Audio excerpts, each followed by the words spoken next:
of the people of my name is Precious Inyi. Welcome to the show. Sincere apologies for starting in bed behind schedule again. I know it should be tiring to hear this, but forgive me. Don't worry, you see very positive changes very soon. Welcome to the show. Without much ado, let me run you through the hot topics that we have this evening in case this is your first time of joining us on this show. Now, this is where Nigeria's finest conversation happens. Such conversations are shaping our nation. This is where we dissect it, of course, with expert analysis. And very importantly, we get to have you have your say. It is 7:15 o'clock from our studio. Welcome to the show. And a hot topic this evening, President Tinubu signs North Central Development Commission bill into law. Activist raises alarm over spate of missing people in Anambra State. Now, banditry and insecurity by 2025. 2025 ending, Tinubu gives military marching order.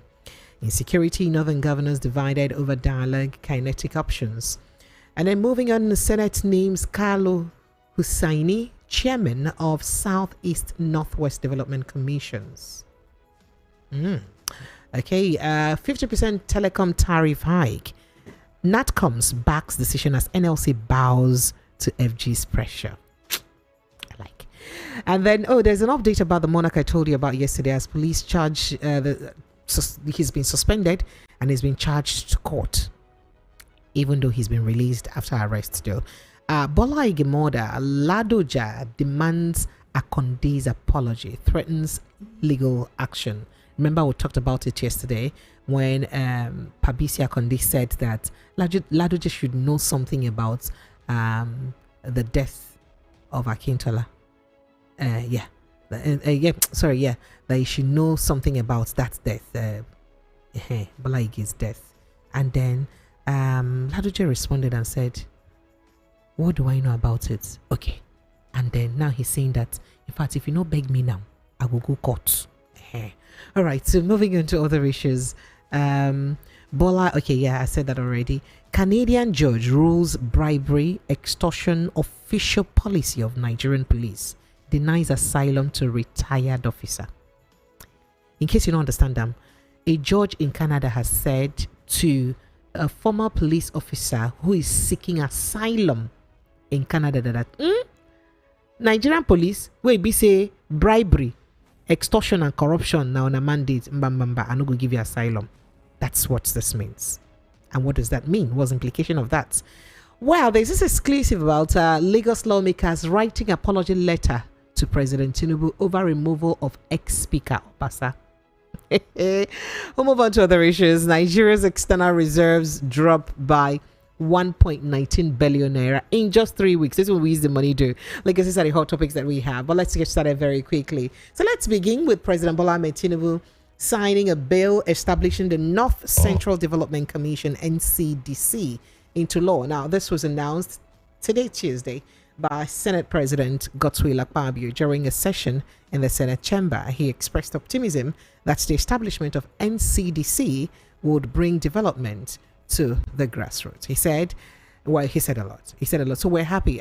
Joining me in the studio is Professor Joseph Abugu. I hope I got it right. Yeah! I'm excited when I call names correctly. I miss you, sir.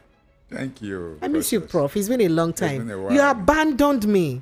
Can you imagine? Abandoned me. Can you imagine? Love don't live here anymore. No, he's still there. He's here. Okay, sir. You're welcome, sir.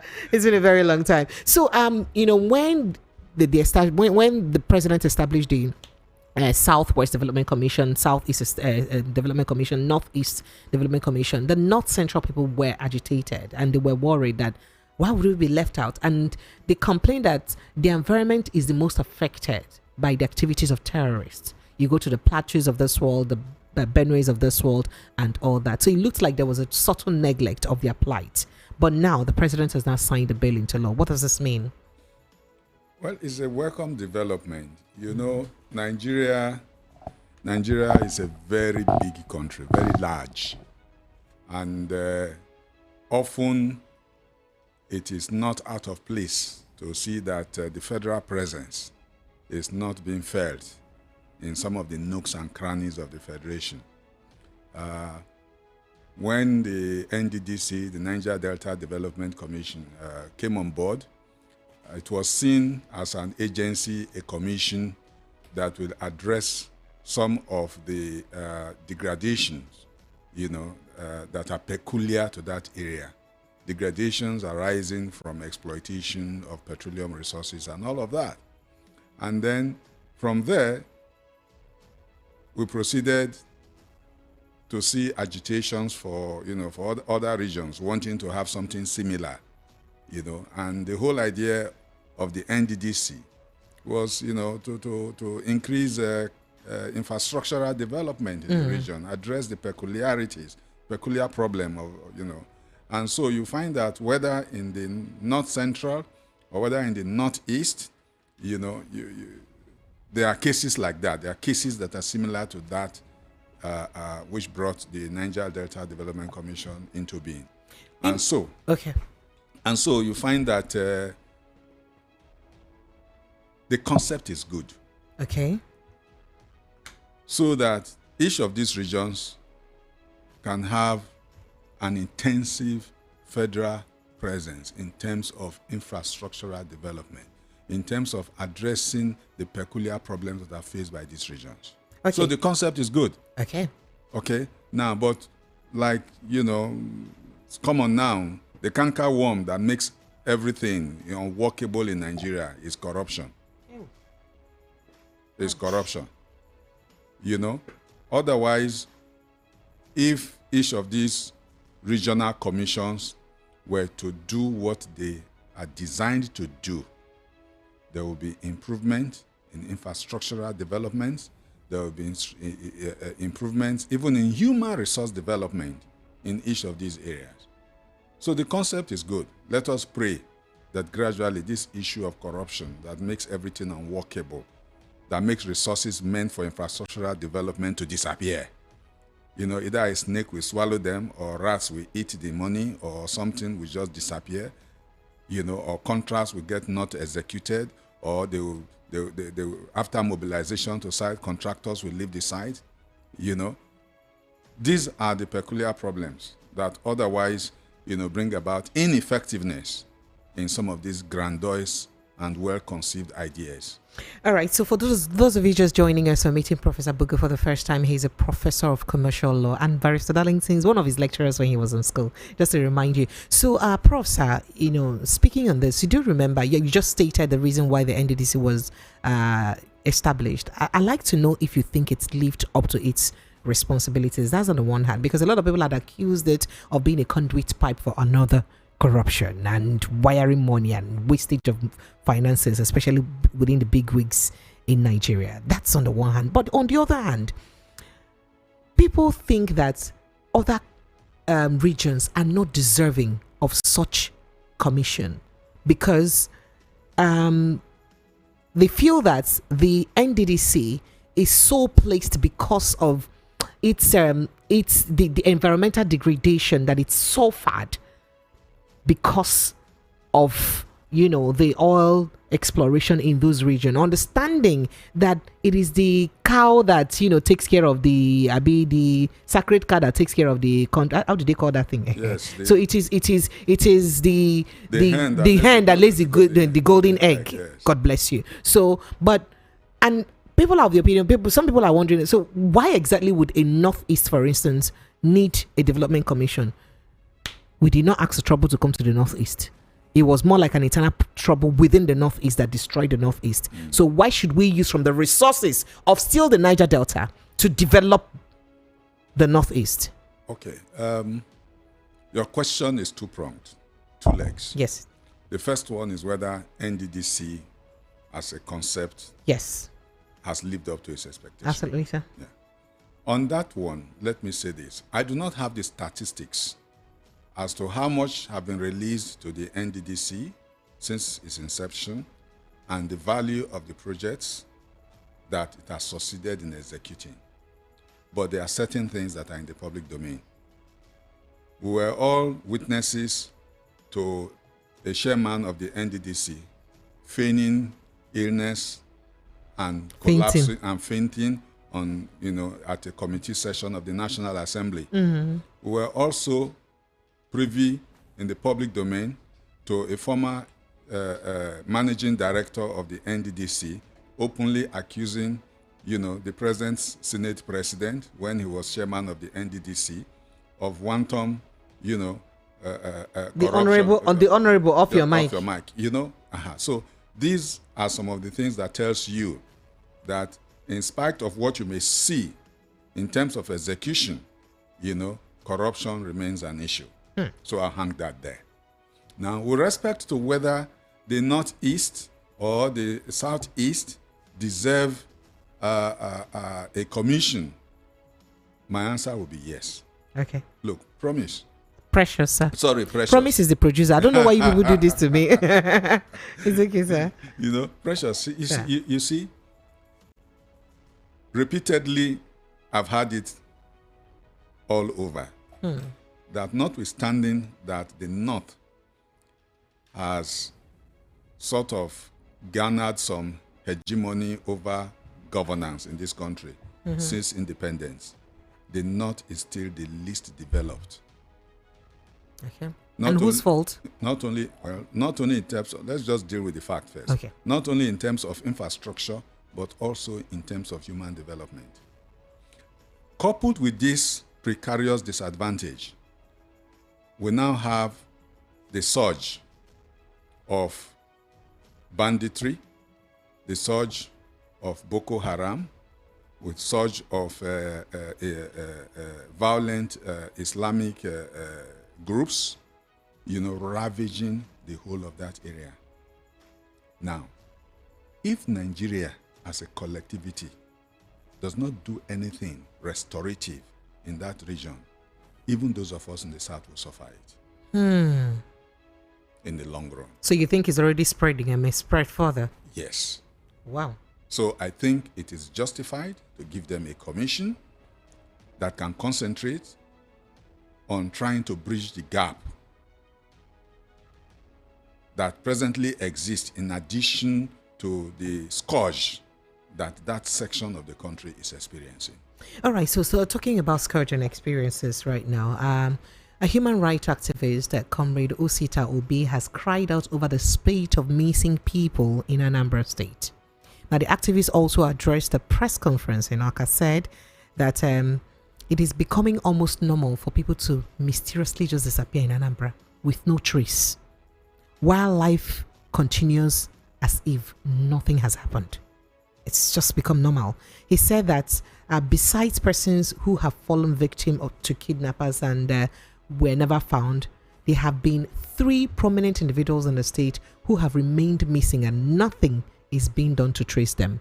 He mentioned prominent businessmen like one Benjamin Ezema, House of Assembly member, Honorable Justice Azoka, and one candidate of the Labour Party in the Anambra 2021 governorship election, Mr. Obiora Agbasimolo.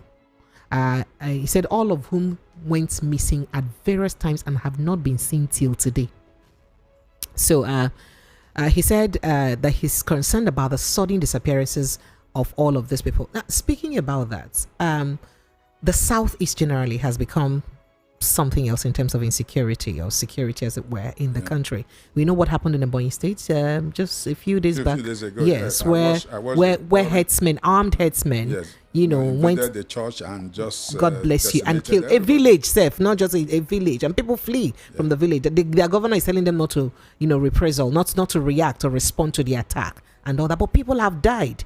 And we hear it's because a cattle was killed or rustled or whatever it was. So in Anambra State, the case is not different. We've heard repeated cases of such insecurities, of cultism and clashes, of killings. As I speak to you, there's a prominent business mogul, an owner of the media house in Lagos State, where he was almost killed on his way on route Lagos State through Anambra State to Asaba Airport. He was with 2 DSS officers. He was stopped by the military. We have series of military checkpoints around the Southeast. He was stopped by one of the, by the military, in one of the military checkpoints, and they were asked to lie, and they were cocking gun to kill them, that they were IPOB members. So a lot of people are worried that how can this be happening? I don't know if you heard about the extortion recently, where in just 2 months, between December and January, they said the military and the police together have made about 21 billion naira in revenue within the Southeast alone. So, to what do we owe this? Has insecurity become a lucrative business? And is the Southeast becoming another headquarter of insecurity? You know, Anambra State at one point was reputed as the most peaceful of all the southeastern states. The level of security there was said to be top marks. But gradually, Anambra has joined the league of the things that happen in Imo State, the things that happen in Abia State, the things that happen in Ebonyi State, and the things that happen even in Rivers State. Now, to what do we attribute all of this? Is it essentially a case of headsmen? I don't think so. Is there evidence that we now have private militias operating in that zone? Evidently so, from the reported cases. Is it also correct to say that kidnapping has become a major vocation in that area? The answer would seem to be yes. Oh, wow. So there is a ministry of kidnapping now. Well, evidently that is what is going on. Then how about the people that disappear? Maybe still kidnapping and maybe organ harvesting, or I can't tell. So many things are rife in that region. Oh my goodness. So, but you see, shouldn't it be a cause for worry? And why would this be happening when we have lots of military presence still in that region? Well, not only do you have military presence, you have governors. Absolutely. In each of these states in the southeast. And are the chief security officers? Well, they will tell you that it's in theory. I mean, the power still remains with the federal government that controls the police and controls the army, you know. But have we seen any coordinated program? You know, when the military wants to do an operation, they give them some funny names. Operation Zebra, Operation Ebubedike, Operation something, you know. How many? Are you aware of any such coordinated there was one. program? There was once one we heard some years back. That's some years ago, right? Yes, please. Okay, now, you see, these security issues need to be addressed. Maybe the state governors is actually beyond them. Because federally, there should be a military or security architecture covering the whole of that area. It is not enough to deploy policemen with admixture of military officers at every 1 kilometer on each of the expressways. All the officers they deploy in all those routes, they are not well cared for. Food is not regularly supplied to them. Oh my wow. You know, operational vehicles are not provided or maintained for them. You know, weather kits are not supplied to them. Have you seen some of them in their uniform? So you think that that's the reason for the extortion of citizens? Look, a man with a gun on a lonely road that is hungry and starving is a dangerous instrument. Hey. Is that not a security threat on its own? It is. So wait, it is. Are you saying that the security personnel that are brought in to address security issues in the Southeast are also security threats on their own? Going by the analogy. Look, Precious, Sir? It is evident that, look, do you know the power of the gun? Of course. When you wield a gun, even if it's your own private weapon, you feel a sense of power. All right? Yes, please. So escalate it. Somebody is kitted with a uniform and is given a license. And that's another authority. And is given a license to hold a gun, all right, to go on the expressway and prevent crime. Right? But he's posted to this point, he's starving. is posted to this point. When it rains, it falls on him. Okay? He has no adequate supply of raincoats to protect him from the elements. Okay? Not to talk of his clothing. And then he has a wife and children, or wives and children that he left behind on a national assignment. What are you encouraging him to do? To survive. He has to survive. So you then find that, part of this insecurity that you can otherwise attributable to the security personnel that were deployed to protect lives and property, all right? They are also being pushed to be part and parcel of the problem they have been assigned to solve.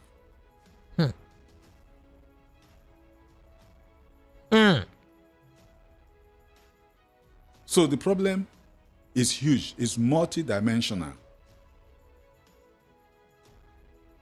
When you send people, it's not just enough to send them to do roadblocks.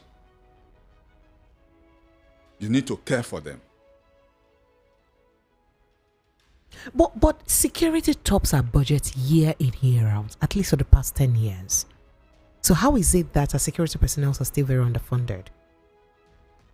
Well, that's the problem with Nigeria. Okay, let's go to another matter, Peg. I don't want to get myself upset. So still speaking out there. So still speaking about insecurity, President Bola Ahmed Tinubu has issued a marching order to the military to end banditry and in general and general insecurity by 2025. Just before we get there, northern governors were also divided as when they were speaking about whether to use kinetic or non-kinetic approach in the fight against insecurity. So in recent years, the escalating violence in Nigeria's northwest states, particularly Kaduna, Zamfara, Kebbi, and Sokoto state, has prompted state governors to explore various strategies to curb banditry and restore peace. So these approaches, ranging from dialogue to outright rejection of negotiations, reflect the complicity. I just saw recently the Kaduna state government owned up to the fact that they negotiated with bandits, and he said that he was desperate. He needed these people to have peace, so he needed to do what he had to do. That what mattered to him was for his people to have peace. And people said, wait, in a sane society, do you really negotiate with bandits and tell them, oh yeah, stop to kill our people? Oh? Because people complain that the citizens were complaining that those approaches have proven not to work, previously, where after such negotiations, they still go back after a while, and renege on their agreement. But now there's this difficulty on whether or not a disagreement, whether or not to follow kinetic or non-kinetic approach. But the president has ordered the military to end everything about insecurity at the end of this year. Do you think it's feasible, sir? Well, is this the first of such directives from a sitting president? It wouldn't be, sir. Exactly. So it is one thing to issue these orders. It's another to see how these orders are executed. You remember under the last presidency, the president did give a directive telling the chief of army staff to relocate. Is this chief of defense staff or chief of army staff? To relocate to the theater. To Borno. Precisely. Of war, of the insurgency. What happened? Did he go? Matewale just moved briefly now. That time, remember now. So it's one thing to issue these orders. How these orders are actually executed. Okay, fine. As commander-in-chief, he has given some voice to it to say, look, my generals, this is what I want you to achieve. Now, let us watch and see what program, what operation eliminate banditry or insurgency the generals are going to come up with. Will it result in reconfiguration of military infrastructures in that zone of the country?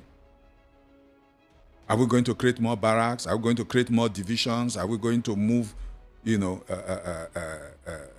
armaments around the theater of these insurgencies?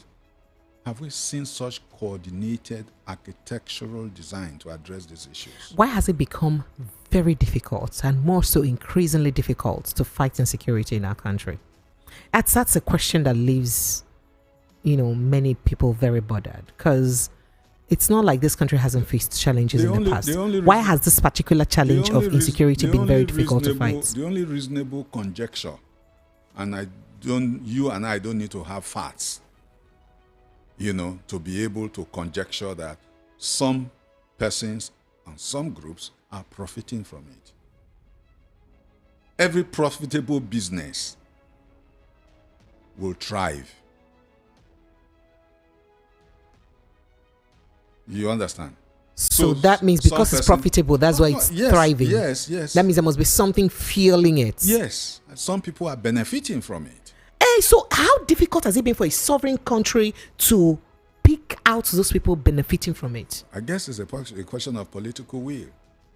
Look, so how can a political will supersede the interest of the lives of your own people? I don't understand. A lot of things don't make sense. Look, Precious, Sir? I can tell you something. The Nigerian police, for instance, when they want to work, they can be very effective.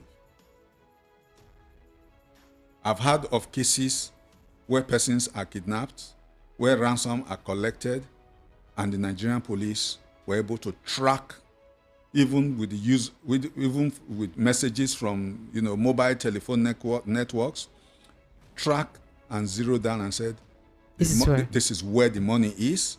This is the person who is holding the handset, where this transaction originated is in this locality, and they zero down and they arrested the persons. I mean, so how much more cases of, an entire community being held to ransom being paid, being delivered, that money gets back into the banking system, into the economic system. That money gets redeployed in acquirement of, enabling equipment, vehicles, motorcycles, guns, and things like that. How come the security architecture is unable to detect these things and hold persons responsible? The only reason is somebody is profiting from it. Okay, so do you think there may be external forces also engineering this motive? For instance, the former military junta for Niger Republic, the military head for Niger Republic, accused Nigerian government of working together with France to create the Lukarawas, the new Lakurawas group, the new terrorist organization that was newly proscribed, and also accused France of funding ISWAP, Boko Haram, mentioned that. And just recently, the Elon Musk, him, the owner of Twitter, aka X right now, tweeted about how the US Treasury is owning up, or is silently rather funding or expending taxpayers' funds to fund terrorism in different countries. And our own investigative journalist, David Hundenyi, responding and said, oh, it's nice that US government officials are now owning up to the fact that they've been sponsoring terrorism one way or the other. So if we look at this, would you say that these superior interest may be one of the reasons why it's been very difficult to nip it in the bud, and that's why it keeps failing? One cannot rule out external influences. For example, let's take the whole of West and East Africa. Studies have shown that most of the military interventions, pre-independence from 1958 down to recent times, were promoted by foreign powers with a view to having control over governments in African states for the purposes of having access to their natural resources. All right? So if you have this at the back of your mind, then you will then be able to find some justification, some basis for the reasonable suspicion that yes, in some of the things that are ravaging the Northeast and North Central, external influences cannot be ruled out. But even if you do so, if you come to that conclusion, even if it is a fact, what do you do as a government? All right? You see the United States of America and Mexico having issues with respect to, drug cartels, with respect to illegal gun running across the U.S.-Mexico border. And U.S. they don't want to joke with their borders to ensure that. Exactly. So what have we done about our borders in that part of the country? Because no matter how vast, what have we done? I was about to ask you that because my grand uncle said that even if somebody says you should die, you should look at the person and say I will not die. Exactly. So if somebody wishes you bad, for instance, we should be able to look at ourselves and say no, as a country we must. Yes. So what are our leaders doing to ensure that we don't end up like our supposed enemies or wolves want us to end up? So what are we doing with our borders? So there are lots of unanswered questions, and we'll just keep moving on, and we'll leave this like this. Is it possible for a country to progress in this kind of deterioration? Somehow we'll be wobbling and fumbling, and we're moving ahead somehow. Hey, so do you see this, the ultimatum by the president moving forward? I pray it leads to some positive and by the end of this year, we will not see anything banditry, insecurity again. Lie. You see, in this country, somehow we get to the precipice, but we don't tumble over. At a point, insurgents were visually on the verge of moving into the Federal Capital Territory. But in recent times, what has happened?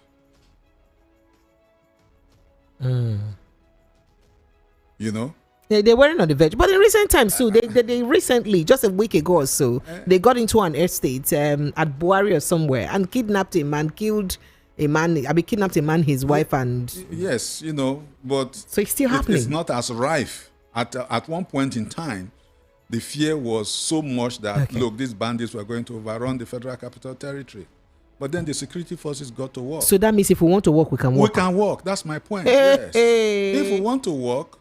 If these forces want to work, they have the manpower, they have the brains, and they have the facilities to work. So how is it that a government will be comfortable about their people dying and not ensuring the security really works? Unfortunately, as I said, evidently, some persons are profiting from it, and life don't matter. And those people are bigger than government. And life does not matter. But this can certainly not be without the government. It cannot be. The government can't be oblivious of it. Is it possible? Certainly, if you and I, the common people, are not oblivious of it, then the government cannot pretend to be oblivious of it. And that's why we're saying it's an issue of political will. They have the capacity, they have the resources, but is there the will to ensure that this comes to an end? Let us pray that the directive of the president now is one of a strong political will that will bring results. All right, so let's look at but we all want peace, so let's see. So let's look at the resultant effects of some of this, actions in the image of Nigeria, globally, generally. The case I talked about a Canadian judge ruling that bribery, extortion is official policy of Nigerian police and denies asylum to a retired officer.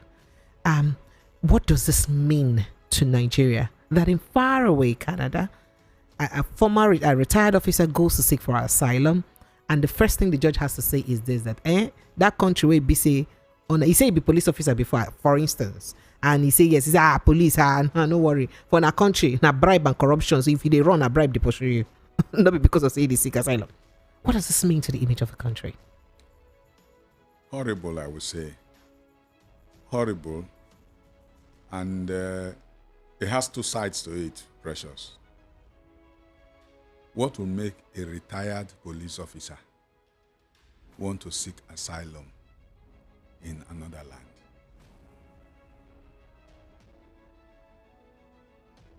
Everybody wants a better life. People have been jackpotting and using asylum as an excuse. All right. So that's one.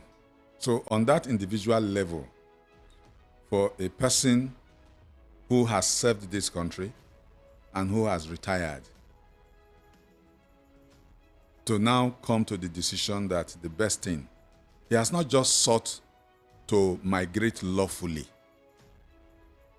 He has sought to migrate on the basis of seeking asylum, meaning he wants protection from his own country. Yes. That's the basic Yes, underlying. that's it. He wants protection from his own country. So he's a shame to the system. And then for him to then apply, and that same system says, look, you are one finger of a leprous hand. If we allow you here, you are going to taint us with the leprosy that has followed you. Go back to your country. It's a national disgrace. Okay, so let's move on to other issues very quickly because it's our time is fast going. So, the Nigerian Labour Congress bowed to pressure to halt 8 planned Tuesday nationwide protests against the 50% telecommunications tariff hike. Also, the National Association of Telecom Subscribers backed the decision by the organized labor. So a lot of people said, when the telecoms increased their tariff and NCC approved their tariff increase by 50%, NLC went berserk and said, how can you increase tariff by 50%? And now they say that in talks with government and government is telling them, calm down first, let's negotiate. But when initially they announced that they were going to go on strike, Nigerians are saying, strike, why not? NFC, they whine us. They increase electricity tariff by 330% and I don't go strike. They come out subsidy where they suffer everybody and I not do anything. This way they whine us. So are you surprised that NLC is perhaps I'm not surprised. Oh, stop it now. Please disappoint me. I'm not surprised. So are we losing it in terms of such labor unionism? The labor movement has actually lost its glory and reputation as the defender of the rights of the downtrodden. Unfortunately, and I have made this suggestion or point a number of times. We're in a democratic system, right? Precious. Yes, sir. The democratic system works basically on lawmaking, and that's why there is a parliament. Yes. In advanced climes, ideological bodies like the Nigerian Labour Congress, yes, championing labor rights, all right, would have its lobby network within the National Assembly. Oh, wow. So that more people within the within the National Assembly can. Yes. Oh, wow. So they know that when it comes to labor rights, this senator, this member of House of Reps is pro-labor. They have constant communication with these individuals because they have the power, they have the voice in lawmaking. And then they take proposals to them. Precious. Sir? I teach labor law and labor relations as part of the courses that I take in the university. All right? Yes, sir. Now, in the history of the labor movement in Nigeria, somebody has a contrary information, I'm ready to learn. But I have not seen any bill on labor law reform, on workers' rights that have been initiated by organized labor and promoted through the legislative arm of government. I've not seen one. So the labor movement's concept of aluta is not continuing. Forgive me for using that language. It has no substance. Oh, wow. It has no substance. It is reactive. not proactive. There's no cognate system and architecture to influence law reform. He has no champions within the legislative arm of government. They are operating in silos. And so the only instrument of effectiveness they know is strike. And repeatedly, they deploy this weapon. It doesn't produce the desired result.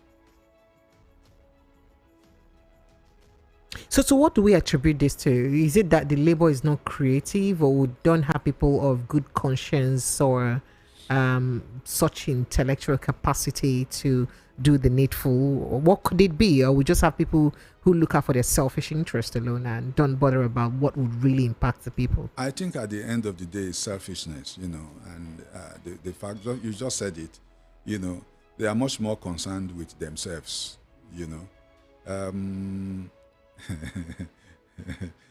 Tell me one labor leader in this country during his tenure lived a Spartan life.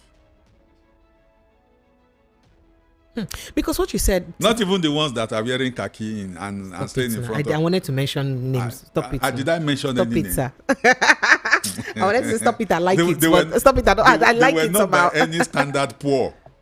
Uh-huh. They were not by any standard. They didn't share the same, except in terms of rhetorics. They didn't share the hardship that the proletariat, the average worker. So that means they can't even understand. They can't relate. So where do they make their money from? Okay, I don't know. I wish I could say a lot. I have a lot in my mind to say. No, but when I say this, let me mention a name. Tai Solari is an exception. Okay, all right. So speaking about what you just said about looking at laws, push order a bit. Like, I've seen Nigerians work in foreign factories where there's almost zero labor adherence in those factories, where Nigerians are working like animals, in terrible conditions. Yes. I've had situations where I've had a testimony of someone working in a factory that is owned by foreigner, and he had to be amputated at the end of the day because he had a work injury, you understand, and all that, and nothing, not a single compensation, nothing. Now these are issues where labor should come in and do something. For instance, a Nigerian cannot own a business in Chinese, and you treat China and treat Chinese citizens anyhow. Their law would not even let you come close to that. So but why do we accept anything in our country? And the labor, just like you said, they are silent about it. All of them, the TUCs and the NLCs of this world, they don't see anything. So there's barely any law ensuring the protection of the workforce generally, including casualization of labor, because casualization of labor has become a thing. People tell you that I can't do stuff, I can't pay you for, so labor is casualized. And people are extorted. So it's more like extortion of labor going on in Nigeria. Look, the Factories Act has been in our statute books. We inherited it from the British. We have not changed it. The Workmen's Compensation Act, which will deal with issues like you just mentioned, accidents, Are you serious? In the factories and all of that, is crying for law reform. What has since British till now? What has labor? No, if you read a statute like the Factories Act, you'll be amazed. And so, okay, the National Assembly, what are those things they're doing every day? They sit down every day. We pay them sitting allowance. Let's even leave labor. Shebin is human beings are in those what do they call them? National Assembly. Shebin, they were once workers, or they have family members who are workers. Is it that there is nobody within the National Assembly that will think creatively and say, oh no, I need to push a law that would fight the cause of workers in Nigeria, and we just leave it like that, everything, as long as our allowances are paid? That's why I'm saying that even the labor unions, have they sought to establish such mechanisms, lobby mechanisms, to be able to influence laws that will positively impact on the lives of the average worker? The answer is no, regrettably. So that means at the end of the day, we are our own problems. Because we had a lot of people get into this particular assembly that we are now. It's one of the most versatile, most dynamic assembly that we have. We have people from Youth Party, LP, different parties, NMPP. So even with the diversity, we still don't have people who have the intuition or discernment to look at such creative laws and do something about them. Look, Precious. Sir? Sometimes being an idealist makes one very impractical.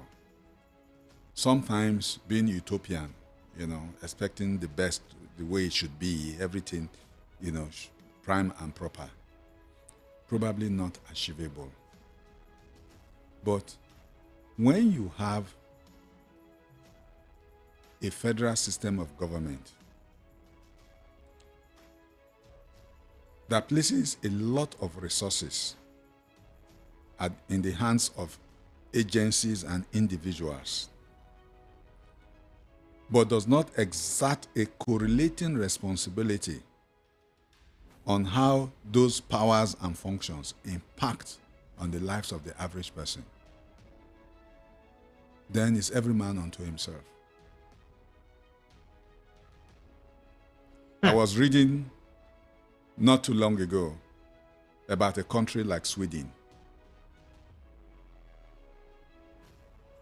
where legislators don't have individual offices.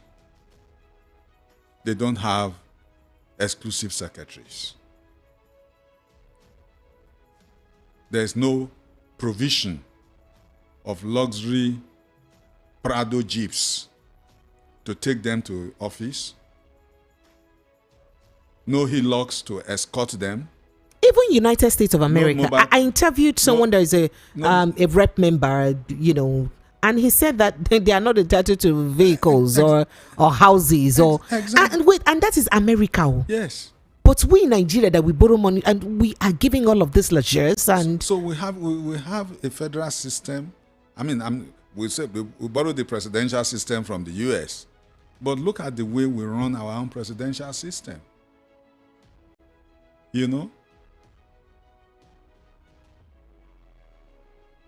So the system itself is part of the problem.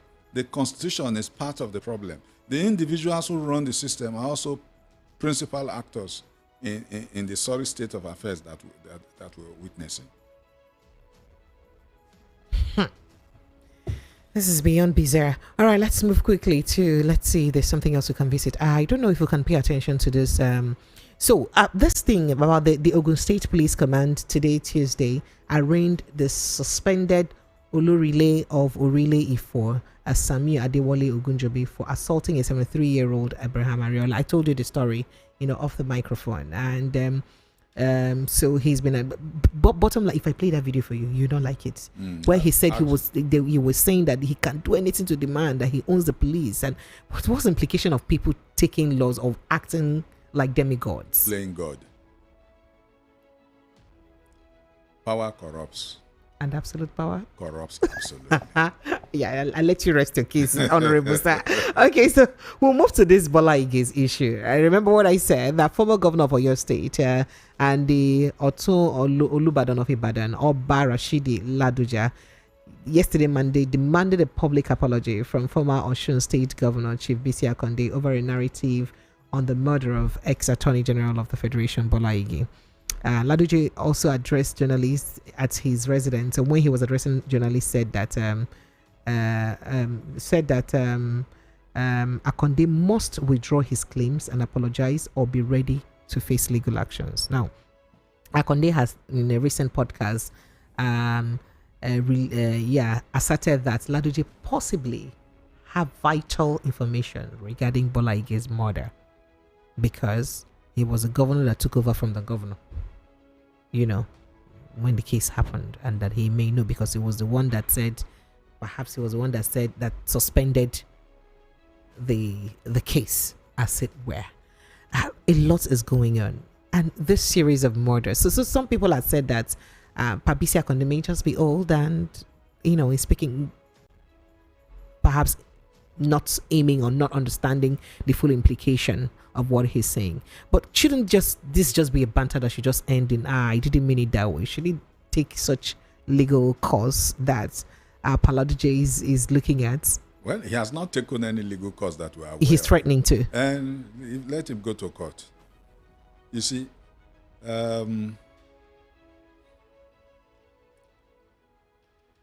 somehow I believe that the ghost of Bola Ige will not rest until somewhere, somehow, the truth surrounding his mother comes to the public fore. So you think that that's what's playing out now? So time will tell.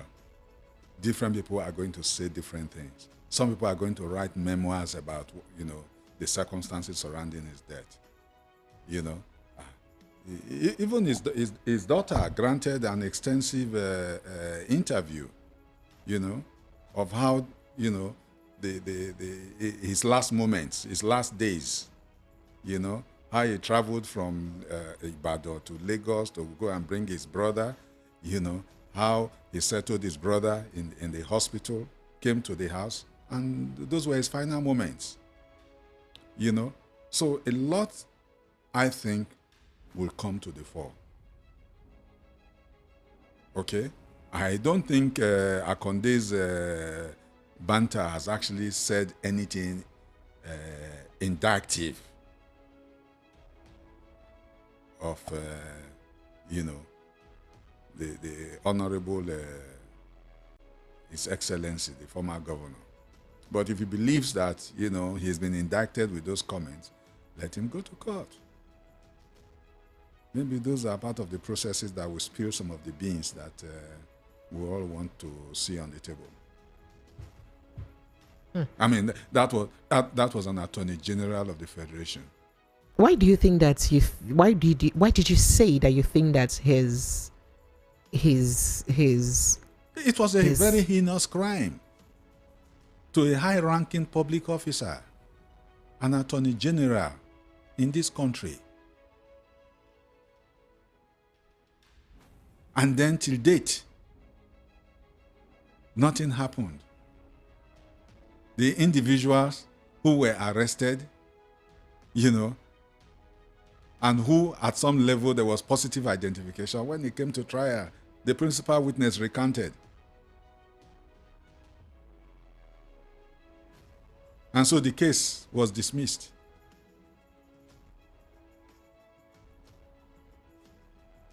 And since then, nothing.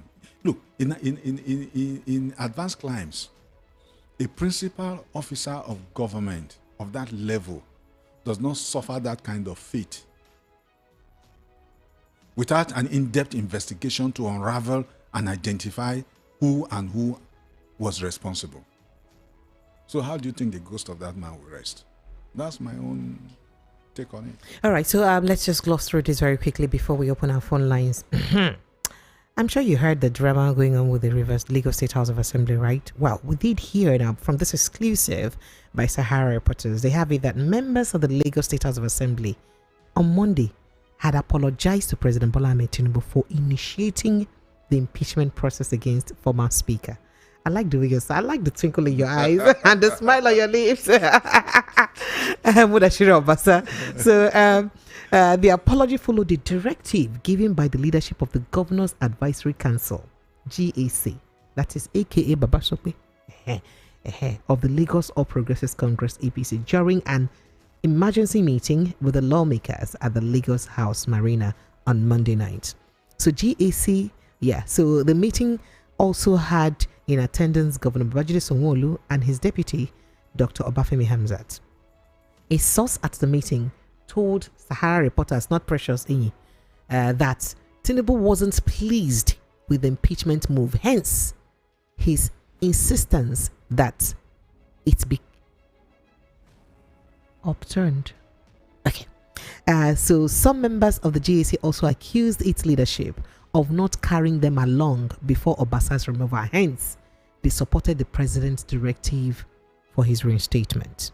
Now, the source further told Sahara reporters, not VOP, that the lawmakers were told to write 2 apology letters to the president. The source said members of the GAC, after many disagreements among themselves, directed the lawmakers to write 2 apology letters to the president. It is obvious that the lawmakers didn't want Obasa reinstated, but it seems the president really wants him back. Also, GAC members are divided on the matter. Some were for yay, some were against. So we could go on and on and on. So when this case started, you know how the impeachment happened. There was also a gossip that came out that it was First Lady Oluremi Tinubu that said that she's the one that stopped EFCC from picking Obasa. It was gossip, them say, so alleged statements. Just so you don't quote me, the exclusives are in People's Gazette, Sahara Reporters, and all some other media platforms. So that the First Lady was the one that said that no, let EFCC not pick him up upon his return to the country.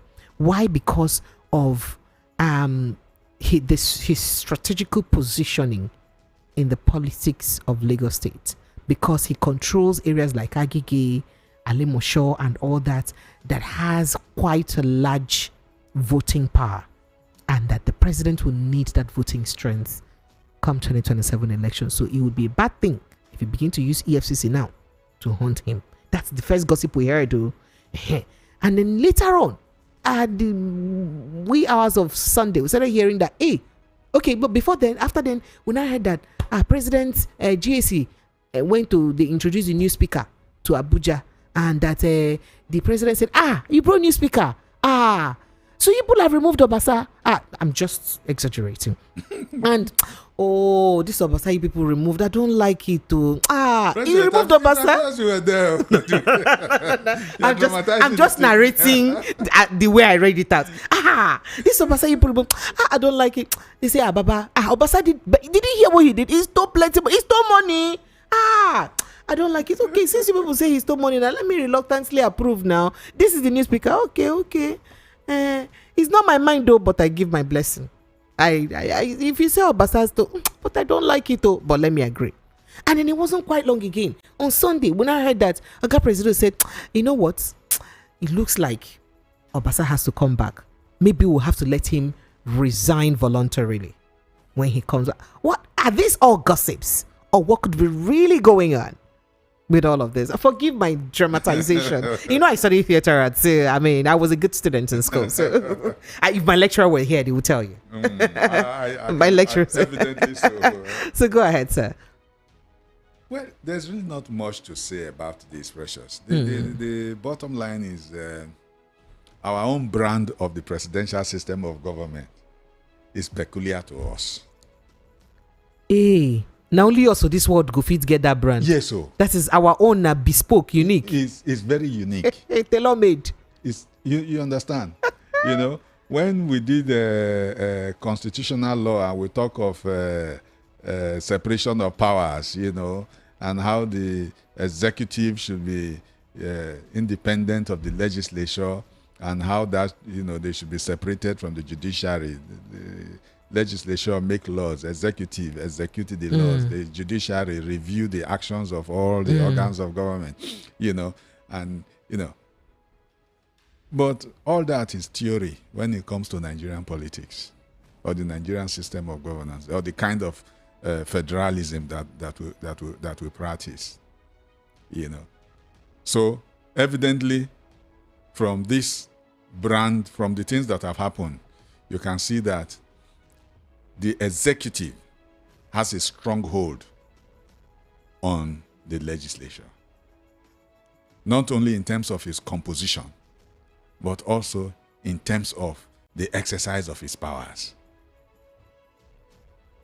You get it? So you talk of a State House of Assembly when 99.9% of the members decided to change leadership. 99.9. It wasn't 99.9. How many people abstained? Just about, some people, less than 10 or thereabouts. 99.9. It wasn't up to 99.9. Okay, 90%. From what I read, if I have to dramatize it, okay, it's okay. So one would have thought that, when that report filtered out and said, and then I saw the numbers of those who had voted to remove him vis-a-vis those who either abstained or dissented. I said, whoa, this is like overwhelming. So it means that the whole house, it's not as if the house was divided. It's not as if some people threw tables or threw chairs, or down tables or threw chairs in arriving at this decision. The house was near unanimity. Okay? Now, so they took that decision. But now you see theatrics that are designed to upturn that decision. Not from the legislature itself, but from the executive arm. You think it's theatrics? Of course, it is playing out. But how possible is it? The president, Bola Ahmed Tinubu, has been rumored of, is famous to be someone who has a grasp of everything happening in Lagos State. So how possible is it that this actually slipped off his nose, that he didn't know that assembly members were going to ask Obasa to resign? I guess that's part of the unseating aspect of that decision. And then now he's now saying, you took this decision without me? Oh yeah, write apology letter now. Sorry in 1,000 words. You know how we used to do it when we were young? Yeah. So, okay, so we should just sit down and keep watching for more. Just watch, you'll see what will happen. Okay, Lagos phone lines are open. Let's begin to take your calls and reactions on the conversations that we have tonight. 0700 903 903 903. That's the number to call. Did you forget that? The governor before Sanwo-Olu, Ambode, who did one term. What happened to him? What happened to him? I don't know. You tell me. He failed to get the ticket of the party. What happened? To run a second They didn't vote for him in primaries now. Who did not vote for him? Was there a reason? So who controls the votes? I don't know. You are just seeing now the people who control the votes. Okay. Lagos, all lines are open. All lines are open, no? 0700 903 903 903 0817 175 6338. And you can also call 0803 692 9933. 0803 692 9933. In case you're just joining us, let me run you through the hot topics we've been looking at tonight. President Tinubu signs North Central Development Commission bill into law. We also told you that activists raises alarm over spate of missing people in Anambra State. People just disappear. They just disappear in Anambra State. They are not kidnapped, no call, no nothing. Some people for months, years, go see them again. That's the new trend. All right. And then I also told you that banditry, President Tinubu charged security agencies to ensure they end this security with immediate alacrity in 2025. May this year not end. Make on not end the security. If an announcement not go end them before this year end, make the year no end do. We're gonna end insecurity. And there's still about insecurity. Northern governors divided over dialogue, kinetic options. We'll go use force. Abi we'll go just they chat with them, they beg them, they discuss with them. Which one will go do? Which one will go do? And Senate names Carlo Hussein chairman, Southeast Northwest Development Commissions. I also told you that 50% telecom tariff hike. NatCom's backs decision as NLC bows to federal government's pressure. NLC. And I also told you that police charge suspended Ogun monarch who assaulted a septuagenarian to court. And Bola Ige murder, Ladoja demands Akonde's apology, threatens legal action. I did tell you that Canadian judge rules bribery extortion official policy of Nigerian police, denies asylum to retired officer.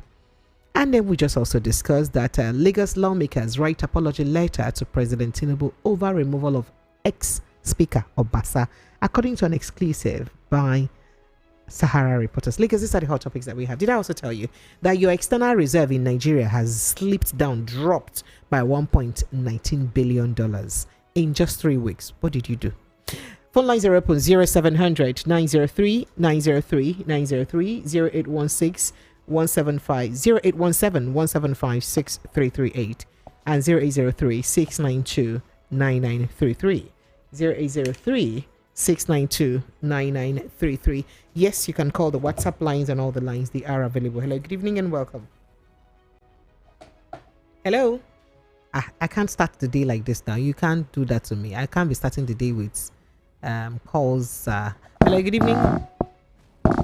Our APC spokeslady. Good evening. APC spokesman, how are you? Hope you are enjoying your government. You hope you are enjoying your own government too. As usual. Dayo, how are you? The guest there. You're welcome, Dayo.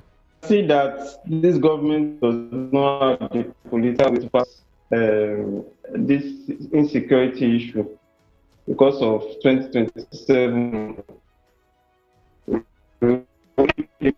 Dayo, your network is very bad. Your network is very, very bad. Very bad. We can't hear you. Let's say, look at it now. They killed people that they... Okay, unfortunately, I can't hear you, Dayo. Unfortunately, we can't hear you. We'll have to let you go, Dayo. Hello, good evening. Hello, good evening. Yes, sir. you're welcome. Sir? Yes, thank you for the first time 3 weeks to be answering me, sir. I greet you and your guest. My guest greets you too. I would have sued you for court injunction, court aberration, and court of plutocracy by not picking my court because yesterday was angriness. Chai! Sorry, brotherly. I'm going to forgive you because you are my sister. Ew. I'm not assuring you that, sister, yes, sir? on the 23rd of May 2025, you will be the best radio station in Nigeria by NBC. Amen. Or if they are not going to hold it this year, maybe next year. But you remember 2 things that we do. Give us relationship talk and the comedian talk 2 days in a week. And stop playing this new music when they play after 9 o'clock. Give us relationship talk and the comedian. That will be topic. Relationship. You not be person wey get relationships, I be talk relationship talk. Give us person wey get relationship. Everybody now don't come up for relationship, so no power to talk about them again. Give us comedian. I know what they talk. Last time I talk 2 days ago. People will get 3 categories. So, Sir? I commend the Nigerian police for arraigning that upper, just an autonomous community. I was sure, but I commend them. So they work that remain for the judge. But I want you to help me call the whole world president of this world that they should not allow any Nigerian police for seeking asylum because any Nigerian police that are seeking asylum are cowards. I can never forget what they cause in Nigeria. But when hungry won't buy me, my guy buy me a kata where I give fire protest, and his brother was killed at the Lekki by Nigerian soldiers, which Nigeria police cause. So make them not allow them to come because anybody will run this cowboy. Concerning Labour have bowed to government of plutocracy, cannibalocracy, and vampireocracy. But the Labour mess up by not fighting when they slap and give Ajero Abaku October 2023. Concerning Anambra, anytime when they arrest somebody, he go miss. And I've been shouting that they should remove Nigerian soldiers in Southeast since May 2021 till now. So they should remove that. They have tried with the Tucano, use everybody, use Sabaleba. So they should remove Nigeria soldiers in the Southeast. Are you hearing me? Yes, sir. Concerning Southeast development, I don't want any propaganda electionary Igbo unity. The Southeast are the place that they're supposed to develop. Are you hearing me? Yes, sir. Are you hearing me? So the Southeast are the place they're supposed to develop because we have been asking for reintegration, rehabilitation, and the reconstruction of Igbo land. I promise 15th of January 1970. In conclusion, I'm not going to talk too much. I can must apologize to Ladoja, otherwise I will help Ladoja to file a case against Akonde. Thank you very much. Make a people talk. Thank you so much. I don't prophesy. No, they say, you don't tell me if they go your church now. You know, talk quick, and I don't get new pastor. My church, I don't worship out of Chukwamada. Church, I'm not politician. We're going to go out of Chukwamada together now. That's why they're not talking. The ones who talk 2012, they don't enter the phantom. Thank you, my brother. Welcome. Thank you. All right, Lagos phone line 0.0700 903 903 903 0817 175 6338. Oh, goodness me. Where do I start from with my calls now? All right. Hello, good evening. good evening, Precious. Sir, welcome, sir. Yeah, Mayor from Ikotegbe. Mayor, you're welcome. Go ahead, sir. Yeah, Precious. Sir? Another order by the president that the soldiers should go to end insecurity. Can you count since 2023? How many orders our friends have given? No one is working. It's over 20 orders. Go and get them. Go and arrest them. Go and deal with them. Go and destroy them. Go and capture them. All in vain. All in vain. The next two months now, you give another order. By April, you know they work. Make the man act as a president. Nobody, they don't longer obey his order again. The order is like an ordinary man on the street. Let him stop giving order. Let him go to that place and make sure that let him carry gun. That he is like a military man, a commander in chief. Let him have to carry gun and go there and fight the battle. Why would the president carry gun to go and fight? The president can't do that. He's a commander in chief. All right, He's a commander in chief. He'll show me an example. What are you telling me? Yeah, is it to enter plane? If you be president, you go enter. All right. Oh yeah, thank you. You said your mind there. Thank you. Hello, good evening and welcome. Hi, good evening. Hi, you're welcome. Sir Joval. Yes, it's Joval. You're welcome. Precious. Sir, I'm great. I'm doing okay. How about you? I'm managing myself. Good evening to the prof. Good evening. Professor Joseph Abogu. You know, I like to refer to you, the erudite son, and the professor. Oh, I forgot to state that he was a son. Oh, thank you for reminding me. So, y'all, he's a senior advocate of Nigeria. You forgot that title. A very important I forgot. one. Forgive me, sir. Forgive me, sir. Forgive my my forgetfulness. I have to add that. Thank you. Thank you for reminding me. Caveats, first of all, Precious. Yes, please. My time should not be cut short today. I will cut it. I missed Prof. I will cut it. So you better start talking. You're wasting it. Prof, you know you are my lawyer today. Last week, you were supposed to be around on Tuesday with Comrade Ayo. And I announced to. And only Comrade Ayo came and you did not come. So today you are here and I'm so happy. My apologies. I should have said that earlier. My apologies. Prof, who are we? Who are we? Apology is always accepted, even if you do not. Thank you. Prof, there was this issue I raised last week. I will relate it to what I'm going to say today regarding issuance of roadworthiness certificate to vehicle. Yes. And I remembered I said clearly that the matter went to the extent of appeal court, an appellate court, which was the highest court for that kind of judgment. And in case I forget, Precious, that particular judgment barred VIO from even issuing roadworthiness certificate to private cars. People can go and read it. Not standing on the road, barred them from standing on the road and barred them from issuing that thing called roadworthiness certificate for private cars, but they can issue it to commercial vehicles. But in Lagos State, you have a different law. What they do is that they issue it and mandate private cars to obtain it. Prof, is that not running foul of the law? Is a judgment from appeal courts not cut across the whole federation? That is number one. Then today, I'll wait for that. Today, you raised the critical, cogent, issues that you treated. First of all, regarding this issue of was it Obasa and the president of the Federal Republic, is he supposed to wade into state crisis regarding that kind of issue? Must everybody go to him? I think he is the president of the Federal Republic of Nigeria. He has a bigger task. Insecurity is ravaging us up and down. Now, Trump is threatening to deport our people. And because of insecurity, we that are in this country are not even enjoying the country. We can't do anything. We aren't productive. Is it going to be good for others to come and meet us here? And then when they are deported, God forbid, like to say that, our boundaries are not protected. And the country is like this. So it's terrible.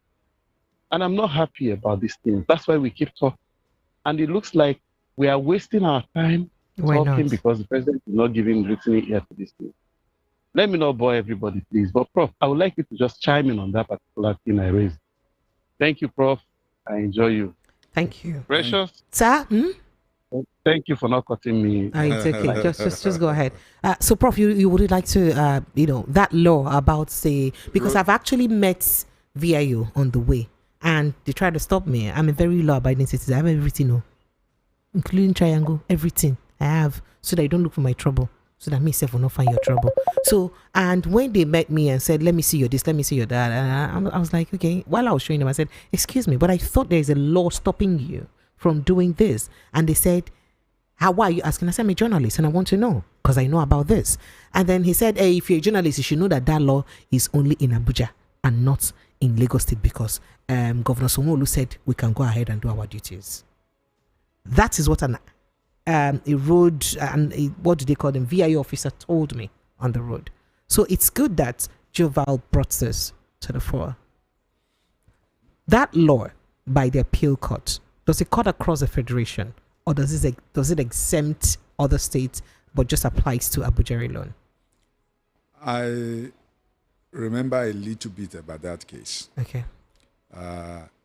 And it resulted from an encounter between a gentleman and the, what do you call them now? These vehicle inspection officers in Abuja. VIO. In Abuja. So the statute that was the subject of interpretation is the federal version of that statute. All right? Now, but that decision is supposed to guide the interpretation of the same statute, same law, passed with respect to state jurisdictions.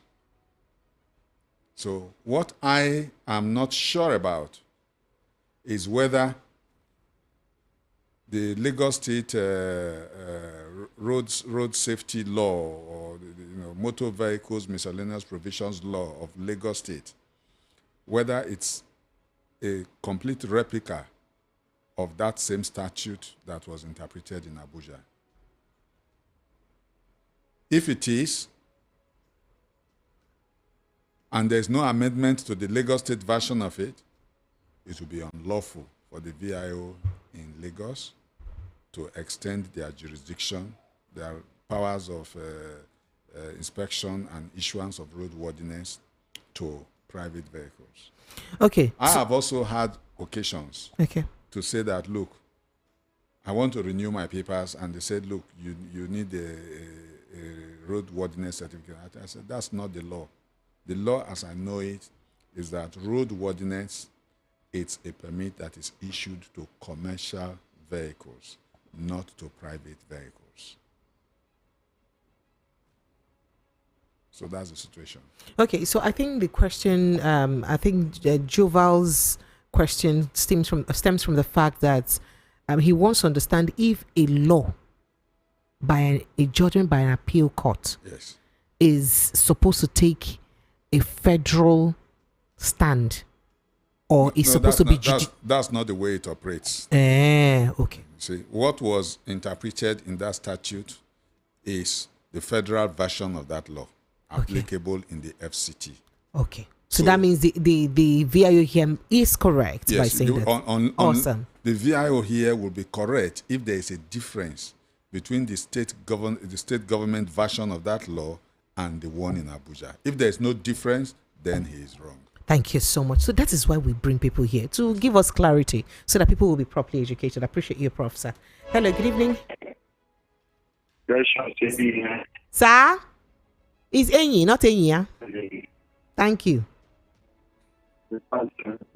You see your network, because you wanted to be funny now your network is bad. I can't hear you.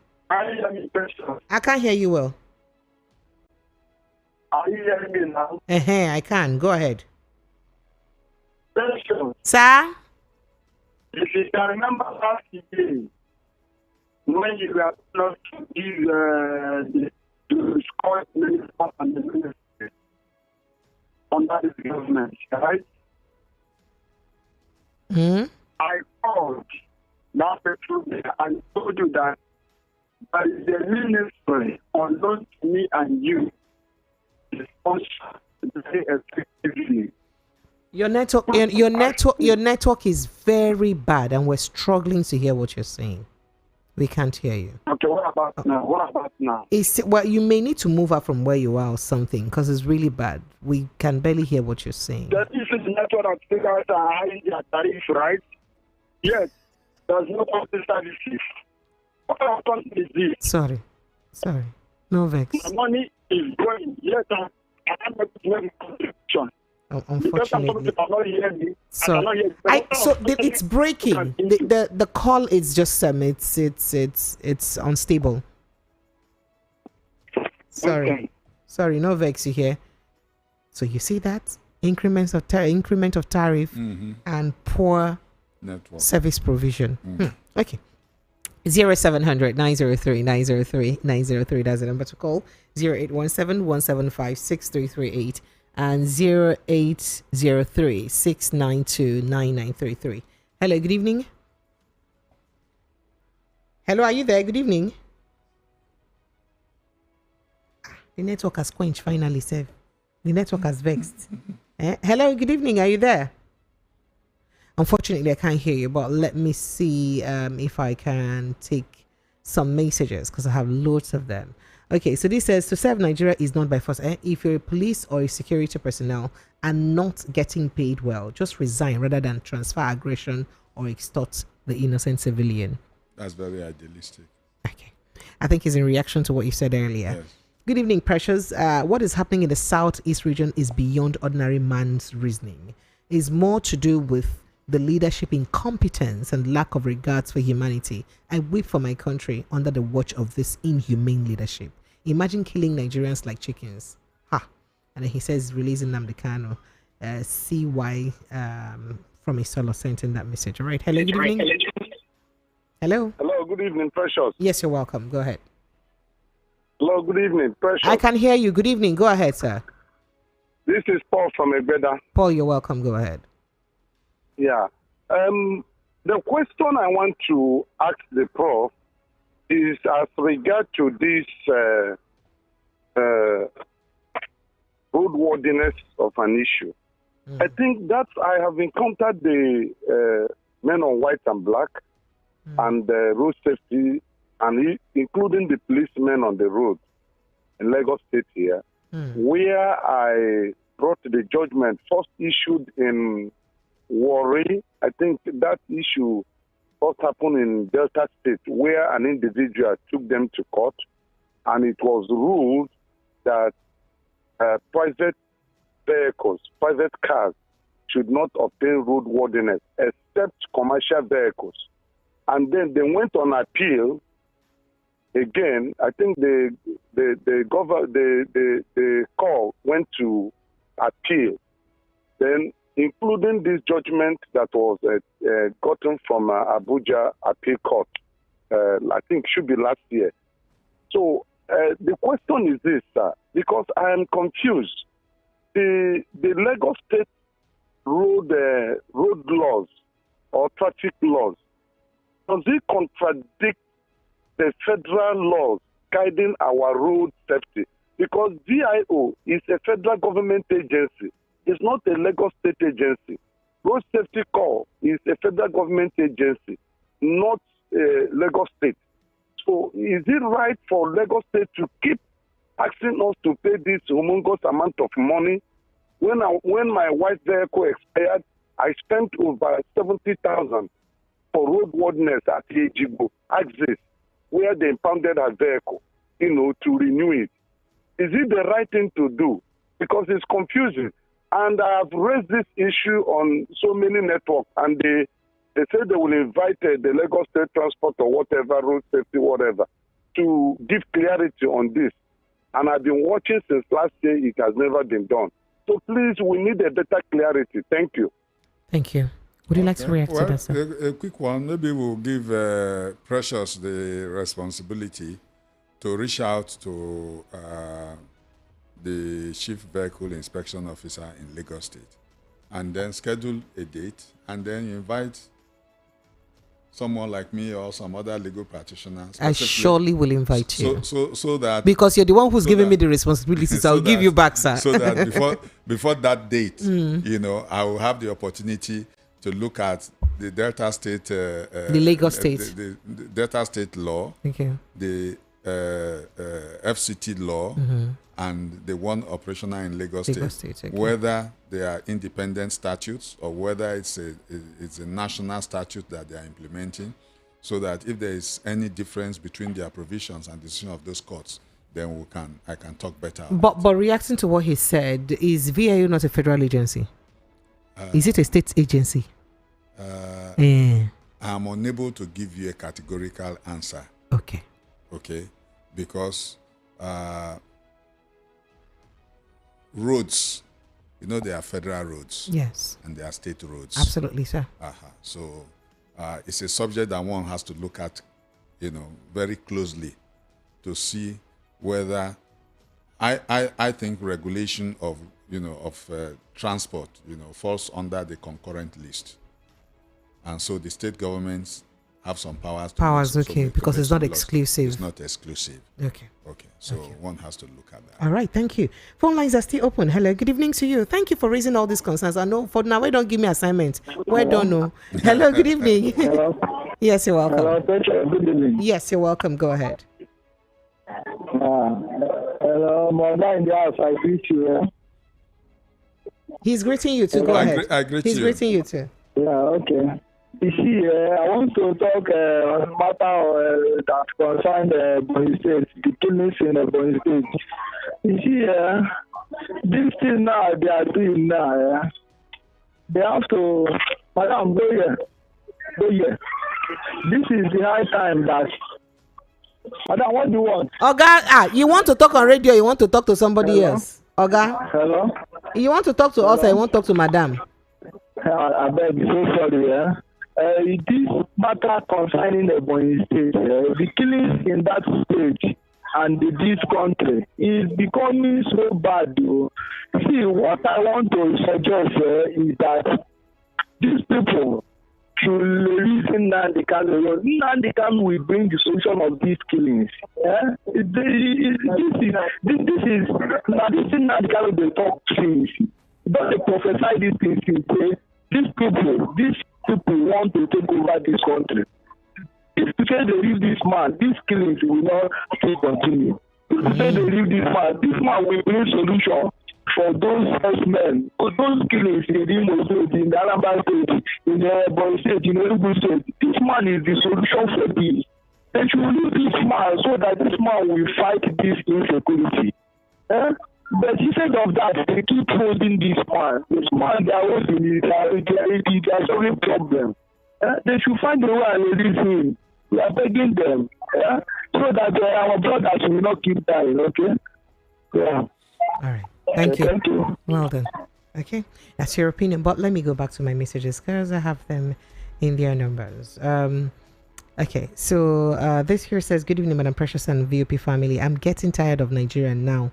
When will I listen to news without hearing the same that someone has been killed somewhere? You say your name is Life from Egbeda. Alex Solomon from Isheri says the billions of naira electricity subsidy is not benefiting the average Nigerians. The government needs to rethink its approach to addressing the country's electricity challenges. Consequently, I suggest the government provides support for households and small businesses to invest in renewable energy sources like solar or wind power. God bless Nigeria. Alex Solomon from Isheri sent in that. And if you think that Labour should sponsor their members to become part of National Assembly, then why can't you become part of Labour so that you can do it, since you think your idea is the best? Are you talking to me now? Are you talking to Prof? He's talking to me. Okay. But I didn't say that Labour should sponsor their persons to be in the national. You said they should lobby. Yeah, of course I heard that. You know, they should be able to, have a lobby mechanism, a relationship with senators and members of the House that share similar ideas. But of course, we know that there is no idealism. There is nothing like Republican or conservatism or Democrat. In the Nigerian legislature. Okay. All right, moving on. This is good evening to you in the studio, Sarah Ma. Believe me or not, how can a pro-terrorist government frivolously tell Nigerians that he wants to face out terrorism and they believe them? Of course, the government came to power by the help of different kinds of terrorists. Oh. Really? It is easy to see. I just appeal to the Nigerian populace to rise up and take up the challenge come 2027. Thank you. Olamide from Ajasa Command. You guys, you have mine though. Babiji from Oshodi says, please, Precious, what you people are calling terrorism and insurgency in Nigeria aren't truly what it seems. In the eyes of the very few, let the truth be said here.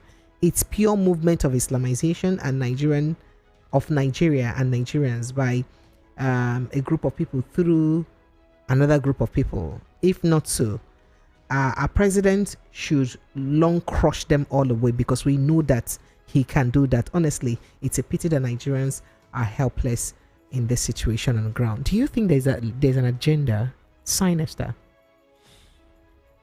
Well, because this rumor has been going on. Oh, there may be an agenda. There may be this. There's no smoke without fire. The speculation is there, and who knows what. My own thinking is in the long run, the North will most likely overrun the entire South. The North will most likely overrun the entire South? In terms of numbers. It's very simple, I promise. Precious, sir. Sorry, you and your sister. So you're saying that the North will outweigh the entire South in population, and they'll come and take charge of our region, like the Kwara State incident, and just look at the indices are there. How? Look at the disparity between the North and the South. Just like look at all the people that are doing jackpine. They are mainly from the southern part of the country. In other words, they are looking for greener pastures. Pastures, yes. But the northerners are barely going out. Exactly. So, but for the northerners, where is their greener pasture? It's Abuja and Lagos and Port Harcourt. So they will keep coming in droves. So today, whether you are in Ebonyi, or you are in Delta State, or whether you are in Port Harcourt, the average keke man is a northerner. The average security man is a northerner. Right? In those days, it used to be that, Ghanaians are the ones who come from Ghana and do menial jobs. But today, with the scourge of Amajiri, the uneducated youths in the North. That was why I told you earlier in this program that collectively we need to be able to address the gap, both in terms of infrastructure and human resources between the North and the South. If we don't, all of us will suffer it. Because those people who are disadvantaged in the North will look for greener pastures, and the greener pastures are down South. And then over there, polygamy is a virtue, exalted. Production of children is exalted.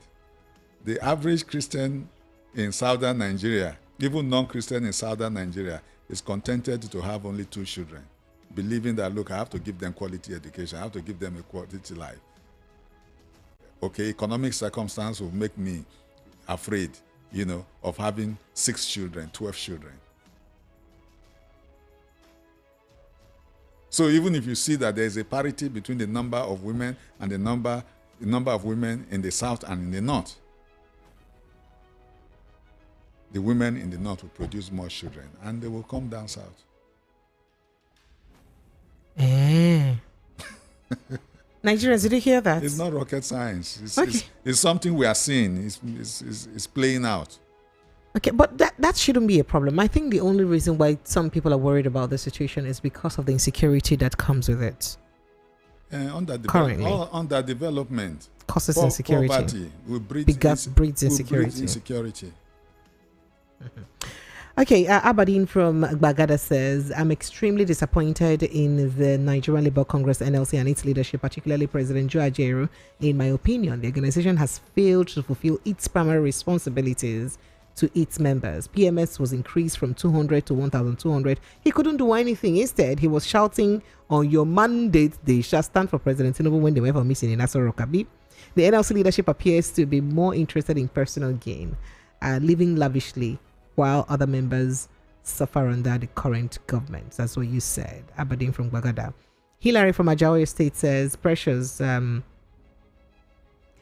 issue of work casualization in the country is deeply troubling. I joined a financial institution in 2007 as a contract staff. After earning my degree, I pushed for conversion to a core staff position, but they introduced an age limit, claiming I was above the required age for conversion. After dedicating 16 years to the job, I had no choice but to leave. Is disheartening how casual workers are treated in this country. Shouldn't that be against labor law? It is. Then what is happening? If a revered institution like even our banking sector could be practicing this, then what are we doing? What are we doing? Because it's not just that there is even job insecurity or there is no employment. There is underemployment. Precious, this writer has just pointed financial institutions. Have you gone to some of the banks recently? You will see all these small girls and small boys. Fine. You know, 19, 20, 21, yes. 19, 20, 21. So the older ones, they've pushed them away. To where? And then these ones that you see, looking, young and and dashing and all of that. Okay, they are not. They are contract staffs. Hey. And before they finish their contract and they now see their age is not. And so what's the Nigerian Labour Congress or Nubife doing about it?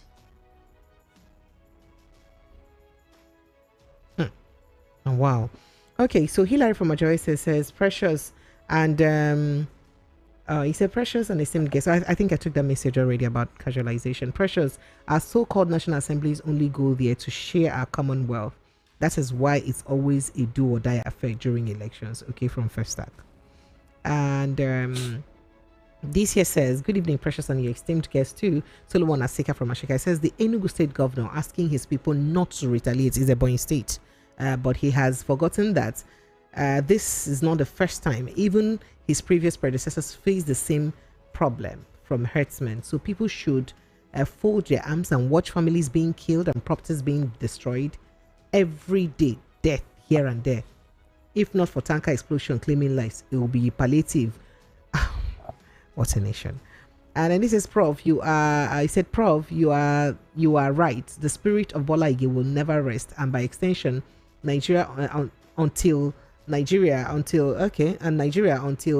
truth unfolds. Nigeria is a joke. That's what you said. Now, can Nigeria president interfere with the administration of Lagos? Nigeria is a joke. Banditry is a big business in Nigeria. We are not ready to resolve the problem. I know they joke that joke again. You said it like 15 times. Chidi from Oshodi says, until we press the reset button in Nigeria, we will continue to open the same book of lamentation, and Nigerian masses will continue to be shadow of themselves. Well, you can press the reset by yourself. Comrade Abraham says the killing of innocent Nigerians by suspected unknown and unscrupulous elements is an unfortunate situation and more than bizarre. My worry is that those in charge of the state and the nation are keeping mute and silent, like what's happening is a normal thing. Hence, needless to worry or do anything about it. What does that mean? See, who does that? This killing is one too many. Where are we heading to in this nation? Who did this to us in this country? Who did we offend in this country? We are watching as the planet is listening, and we're not doing anything. Okay. And then this here says, good evening, Precious, and the guests in the studio. President issuing marching orders to the military to end banditry and general insecurity has been the slogan of every Nigerian president. The template is constant, but I believe the issues of insecurity in the country is beyond the government's power, because most of these bandits are from a particular part of the country. However, the viral news of President Tinubu insisting on reinstating Obasa back to Lagos Assembly is a fake news. Okay, Governor Sanwo-Olu, Party GAC, and some top party members held a meeting today, and House had told them that they pitched their tent with Speaker Miranda. Meanwhile, Oba Olurile in Ifo, Ogun State, has been arrested for his heinous. Yeah, I took that already. I appreciate you. Precious, I'm just laughing in Spanish. We just they play in this country. We're not ready to change, not APC change, but better change. That's what you said. But real change. But me, Precious, what is coming for this government? Precious, answer me. See me can answer you, sir. Make you take old body. Be for long life and prosperity. Okoya, sir. Does it make you feel good? Okay. And this here says, good evening, Precious and comrade in the studio. He's a professor, senior advocate of Nigeria, please. For now, Nigerian citizens are not seeing any dividend of democracy. For how long do we continue like this? I score APC 25% over 100. 2 years in office. In fact, nothing. Kenny Young from Okoba sent in that message. Okay. And then this says, Lagos State would shine their eyes, otherwise they will remain in the hand of a man who tells them who and who not to, what and what not to do. Chinemere sent in that message. And Amisha from Mafaluku says, former Ambody removed VOP from Lagos, VIU, you mean from Lagos roads, stopped road safety and others from Lagos road blocks in Lagos Road, and there weren't any problem caused by the absence. Governance and better life should be the focus of leadership and not otherwise. That's what he said. And this says, this is terrible. More stories about the incident that happened in Ebonyi State and now happening in Omonede. That's what you said. Okay. All right. All right. Good evening. You guys should stop this. Which one is anti-Yoruba propaganda? Yoruba propaganda you are doing?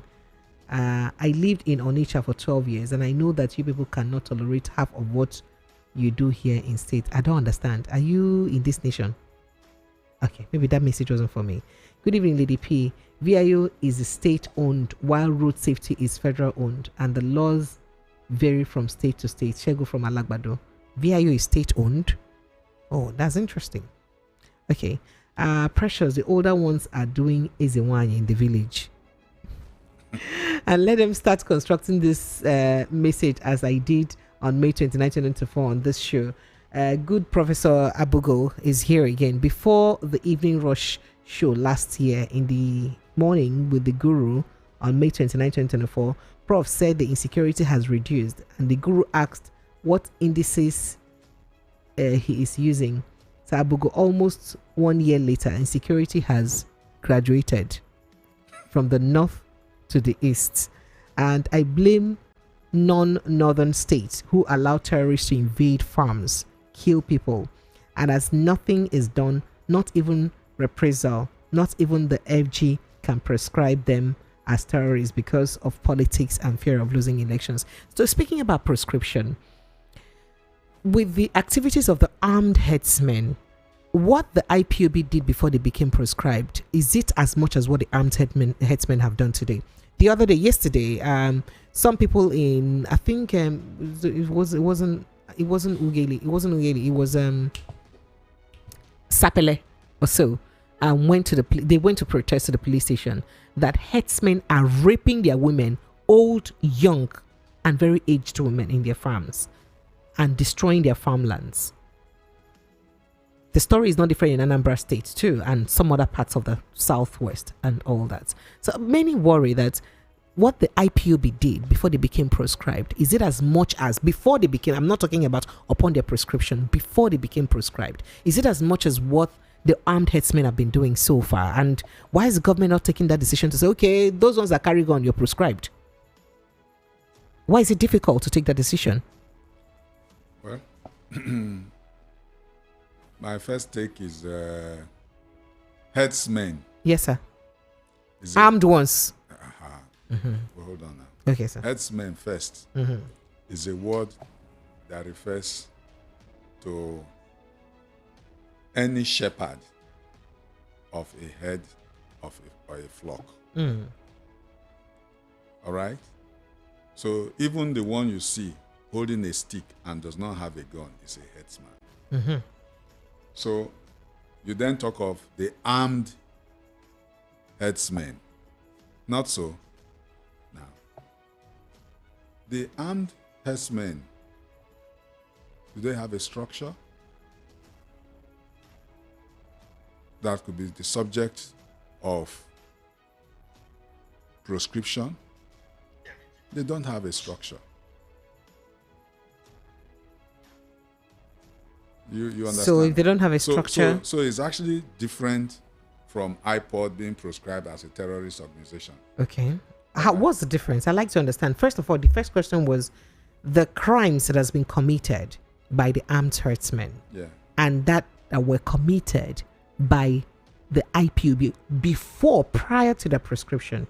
Which of them is more worthy of prescription? Let me put it this way.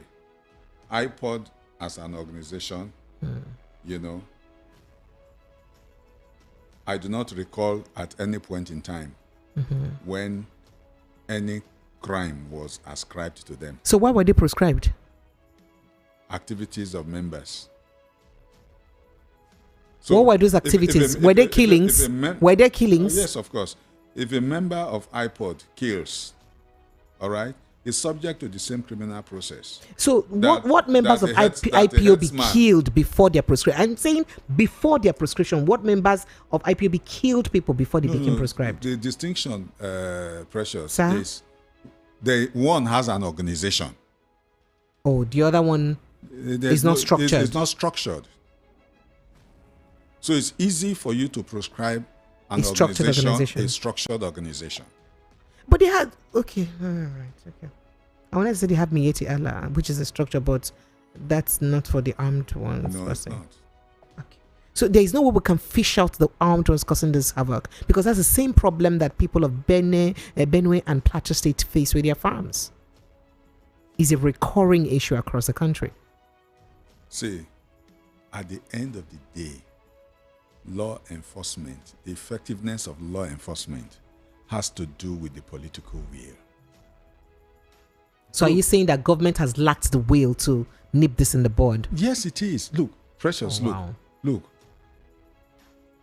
This happened in a community in Ebonyi State, right? Yes, sir. Tell me, the Nigerian army, the Nigerian police force, don't they have a technical squad trained with expertise? It's not just for policemen and army to enter a truck and then they're driving woo woo woo woo and then the branches go, where are they? Where are they? Where are they? Where are they? Can we find them? They say they are in the bush. Okay, they are in the bush. Okay, our vehicles cannot enter the bush, so we'll give you protection here. Come on. Isn't there a tactical squad trained to withstand the harsh elements of a forest, the harsh elements of a river, the harsh elements of a swamp, to go and locate and identify criminals, fish them out, eliminate them, or bring them to justice?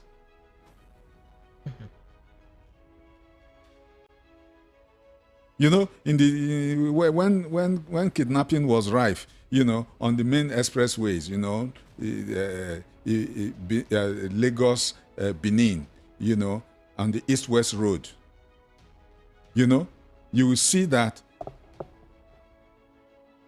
A commercial bus has just been intercepted.